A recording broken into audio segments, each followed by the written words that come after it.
comment la crise pandémique redéfinit les espaces de l'intime suite avec des frontières de plus en plus floues, vous l'avez constaté, entre le privé et la sphère d'influence du public. Espace public, espace privé, de moins en moins de frontières et plus d'interdépendance. Paul Seabright est avec nous sur le plateau. Bonjour. Bonjour. Merci de nous avoir rejoints sur ce plateau du Quai des Savoirs. Alors, je précise que les distances de sécurité sont suffisantes pour nous permettre de ne pas porter le masque. Je précise pour que tout le monde soit rassuré. Nous sommes aussi dans la très grande salle du Quai des Savoirs ici à Toulouse. Paul Seabright, vous êtes économiste à Toulouse School of Economics et professeur aussi de l'Université Toulousain-Capitole. Vous êtes directeur de l'IAST, Institute for Advanced Study in Toulouse. L'IAST qui est un centre de recherche absolument novateur, interdisciplinaire, qui a la particularité d'associer la recherche en économie avec l'anthropologie, la biologie, l'histoire, le droit, la psychologie ou la sociologie. Et donc l'objectif, c'est finalement de s'affranchir des frontières disciplinaires de l'économie et de favoriser la complémentarité pour adresser des sujets complexes. La crise actuelle est forcément pour vous un inépuisable sujet d'études et de réflexion. En quoi la crise Covid, Paul Seabright, redéfinit ses frontières, sphère privée, sphère publique, et finalement, est-ce que la crise actuelle a un équivalent dans l'histoire ? Oui, je pense que c'est une crise qui fait peur à beaucoup de gens. Ça fait peur sur le plan sanitaire, ça fait peur aussi sur le plan économique. Nous avons pourtant vécu des crises un peu similaires avant. Je pense en particulier à la crise qui a suivi le choc pétrolier des années 70. Cette crise a vu une hausse brutale en quelques mois du prix du pétrole qui est monté de 4 fois environ. Et ça a eu deux effets. Ça a eu un effet de rendre insolvable un grand nombre d'entreprises, au moins dans le court terme, c'est-à-dire que ne sachant pas combien de temps ça allait durer, ces entreprises ne savaient pas s'ils allaient pouvoir rentrer dans la solvabilité ou non. Et ensuite, ça a rendu peu économique un grand nombre de techniques de production qui dépendaient d'un input, c'est-à-dire le pétrole, enfin l'énergie de manière plus générale, qui n'était plus rentable. Il fallait chercher d'autres techniques de production. Je pense que maintenant, nous avons un choc très similaire, sauf que l'input qui est devenu hors de prix, on va dire, c'est l'espace. L'espace dans les entreprises, ou dans les lieux de rassemblement plus général, que ce soit des restaurants, que ce soit des lieux de concert.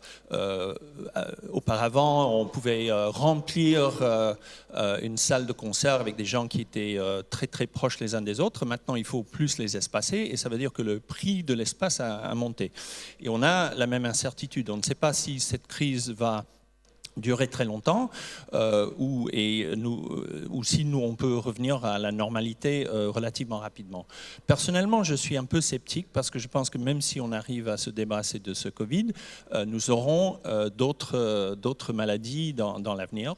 Mais en même temps, je suis optimiste pour une raison, c'est que je vois que le choc du pétrole dans les années 70 a bouleversé nos économies, mais depuis, nous avons appris à vivre avec. Maintenant, le prix du pétrole peut monter, peut descendre.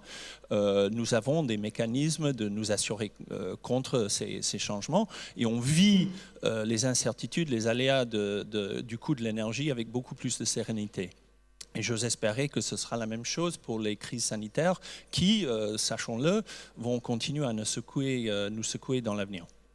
Alors, vous avez beaucoup écrit sur le couple transparence-confiance. Est-ce qu'on peut réellement vouloir maintenir une bulle privée, une vie privée, dans un tel contexte de pandémie? On voit bien à propos de l'application Tous Anti-Covid à quel point cette question est à la fois collective et individuelle.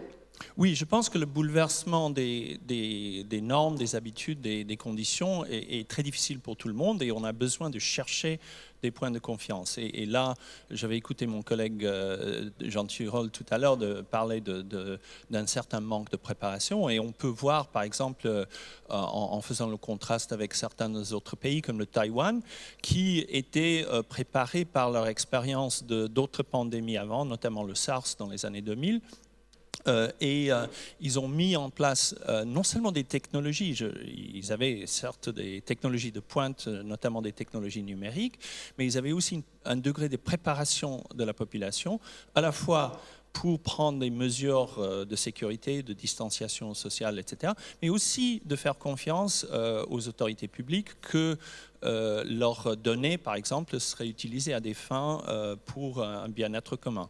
Et je vois que ce n'est pas unique à la France. Dans beaucoup d'autres pays, il y a une méfiance qui est parfaitement compréhensible compte tenu du passé, mais il faut justement une confiance que ces mesures ne soient pas exploitées à des fins non prévisibles et que nous puissions tous faire des sacrifices à des fins compréhensibles et justifiables.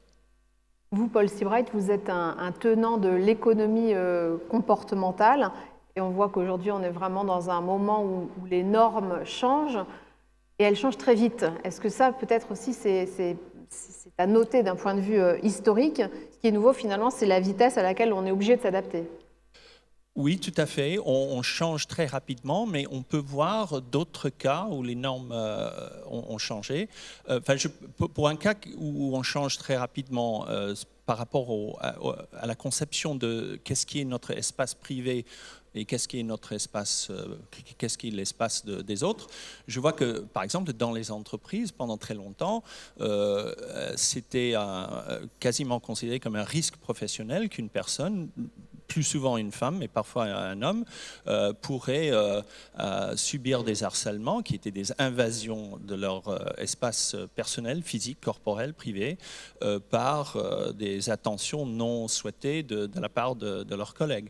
Maintenant, c'est devenu inacceptable, il était temps, mais c'est un changement que nous avons vécu parfois à une vitesse très lente, parfois beaucoup plus rapidement sous l'impulsion d'autres événements à l'extérieur. Et je pense que de la même façon, on accepte maintenant que la distanciation dans les lieux de travail n'est plus une affaire juste à négocier entre l'entreprise et les salariés et les syndicats, mais aussi qui concerne le public et le bien-être public en général.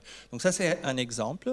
On peut considérer dans un autre sens que l'espace public qui a vécu aussi des changements, je pense au fait que jusqu'à pas très longtemps, pour deux hommes de se tenir la main dans la rue était parfois dangereux parce qu'il y avait d'autres personnes qui réagissaient de manière intolérante et parfois violente.